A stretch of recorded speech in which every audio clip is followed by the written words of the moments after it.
Hi, lovely humans. Lisa here from Mindful Tarot, and I'm here to talk about a three-card spread that I designed to go with Eden Gallanter's Cheimonette Tarot as part of my thinking through my month of June Little Storm Creativity Challenge. I'll have the link to Instagram below.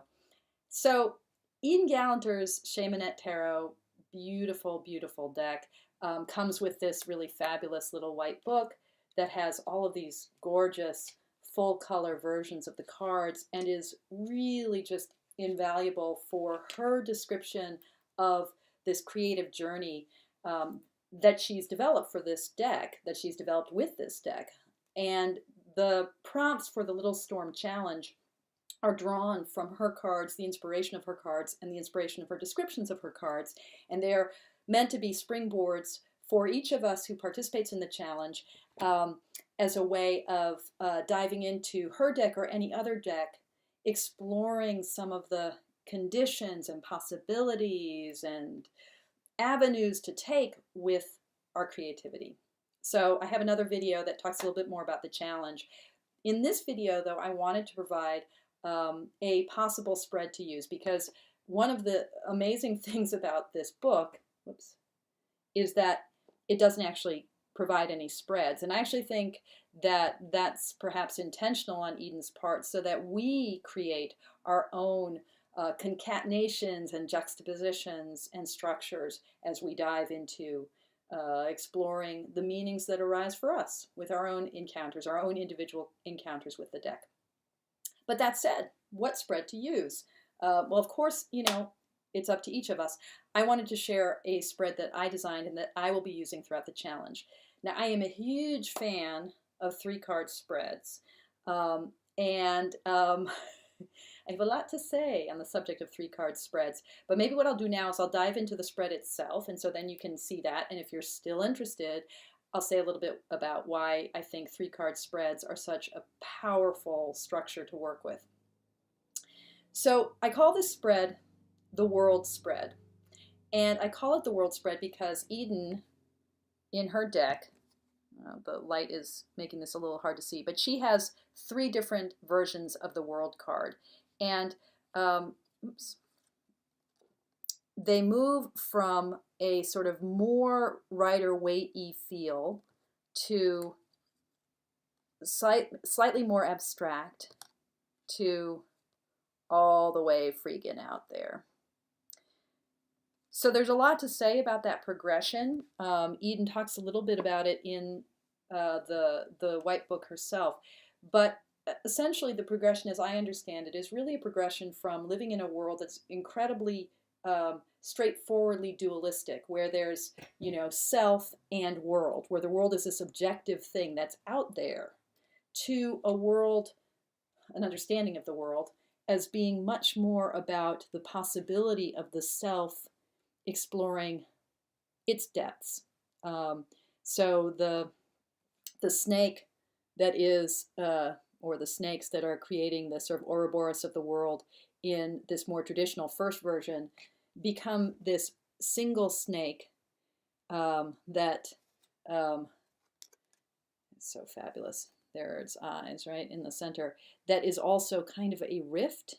So the opening in the world card that's filled with the human figure here becomes a snake slash rift in the cosmos, a hole, an empty space for possibility in card number 2. And then in card number 3, that snake slash rift becomes a open space, a mirror, a black scrying area, a pool, a pupil.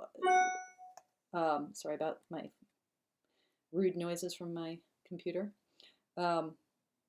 Right, fully just bursts open. So there's a movement here from this kind of notion of the world as external, then a sense of the world as the internal, and then a kind of synthesis of internal and external in one cosmo vision of possibility of the world in her third version of the card.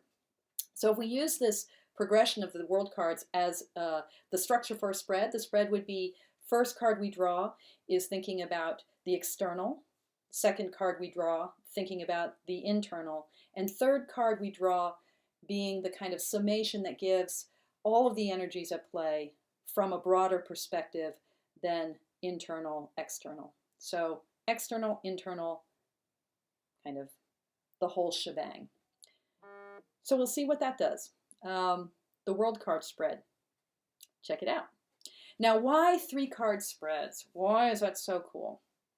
So, you know, I'm a Buddhist, which means that my whole practice, my whole worldview is really committed to seeing the ways in which the world we live in of dualism, of self-other, that is the world of samsara, the world of suffering, the world of grasping and aversion, of love, greed, and hate. Whoops. My hate ended up knocking over my cards here. I got a little bit too animated in my description of samsara. So, you know, that world of push and pull, of me and you, of self and other, right? My whole spiritual practice is about dissolving, unbinding that opposition. So what, for me, very profoundly, just 3-card spreads allow us to introduce dualism and then disrupt it. And because they allow that introduction of dualism as well as a disruption, instead of the disruption being destabilizing, it actually ends up being more deeply integrating. So if we think here, just even in, you know, the history of Western philosophy and logic, people talk about an idea that gets associated with folks like Hegel and 19th century German philosophers, and we don't even need to go there, but this idea of thesis, antithesis, and synthesis, the sort of structure of the movement of dialectic, the movement of time, the movement of history, the movement of ideas. There's inherently something about that triad, that structure of 1, 2, 3, that takes us toward greater completion. That's why the 3 of Cups is the card that it is. But it's also, you know, its shadow side is the 3 of Swords, right? The disruption of breaking up the dyad, which can feel like impasse, right? Cross swords, but can also feel like the intrusion of betrayal of the pierced heart of the 3 of Swords. But that stability, right? This disruption of dyad, dichotomy, dualism that produces stability, thesis, antithesis, synthesis. I think that's a very, very powerful structure for a reading. And that's why, you know, if I'm not just pulling 1 card, I'm pretty much always drawn to pull 3 cards. And then, you know, do I want to go bigger than that? Do I want to? Maybe. But there's something just inherently, whoa, huge, wonderful, fabulous about 3-card spread. Now I'm going to throw out one more thing about the 3-card spread. And I want to talk here about the posture of meditation.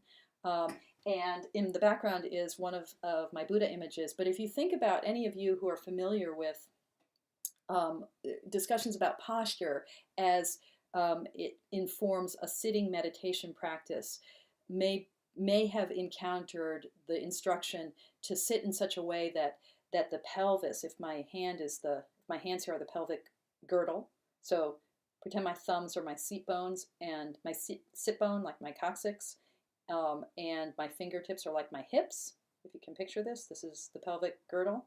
So when I sit normally in a chair, right, I'm leaning back in the chair, my weight comes back onto my sit bone. My hips get lifted up a little bit. I'm sitting on the fleshy part of my bum, and believe me, it's fleshy enough, right? My toes, because I'm short, in a lot of chairs when I sit like this, now here, my feet, you might be able to hear that, or see the shaking as I stomp on the ground. My feet are actually touching the ground. In a lot of chairs, because I'm short, my feet aren't touching the ground. But whether they're touching the ground or not, all of the weight is really on the fleshy part of my bum. My shoulders roll forward, my neck hurts. This is why when we're sitting at desks, it hurts. At the end of the day, we're just like, my stomach's all pressed against my spine, like I'm just a little rolling forward, right? It's not so great a posture. A strong meditation posture, whether it's on one of those little round black cushions or like the Buddha guy sitting under his enlightenment tree, just cross-legged on the floor, or if it's on a chair or on a bench, the supportive, more supportive postures that we adopt when we do sitting meditation all involve creating, wait for it, a tripod base, using our tailbone and either our knees if we're sitting cross-legged or our feet if we're sitting in a chair to create a stable tripartite base. So what happens when I'm sitting meditation is I actually roll my pelvis forward, right? I roll my pelvis forward. So now my weight is on my tailbone, but my tailbone is elevated a little bit. And often if I'm sitting on a cushion or in a chair, I might put something underneath my bum to elevate myself and support that forward tilt of the pelvis. And now my weight is driven into my feet or my knees if I'm sitting cross-legged on the floor. And so now I'm sitting in this posture where my knees or feet and my tailbone are the 3 points of contact that I'm making with the earth, right? With my chair, with the floor, with the cushion. So I have this very stable posture. My back is supporting itself. I'm not collapsed against the back of a chair. I'm open. My heart is open. My shoulders are back. Oh, it feels so good. And my weight is in my feet and it's in my tailbone. So the stability that I was talking about with the number 3, it's also the stability of the tripod and the way that that tripod structure can support meditation, can support breathing, can support just opening up to the universe. Wow. Pretty cool, huh? Okay, guys, that's all I got for now.